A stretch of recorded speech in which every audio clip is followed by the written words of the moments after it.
But what I also discovered is that they lead surprisingly simple lives. I remember spending a couple of days with a famous investor named Tom Gaynor at his office in Virginia, and it felt really like being in an extremely peaceful library. At one point, Gaynor said to me, "How many times have you heard my phone ring?" And I thought, actually, I haven't heard the phone ring more than once in the entire day. How come? Well, Gaynor had actually consciously removed all of these distractions that could break his focus.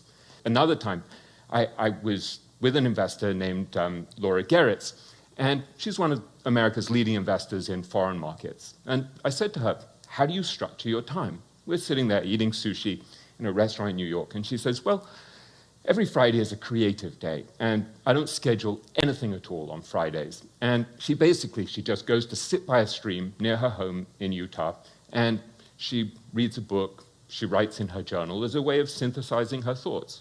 And Geritz has traveled to about 75 countries, but she told me one of her favorite places on Earth is a tiny, tiny island just off the coast of Australia, where there are only 8 houses.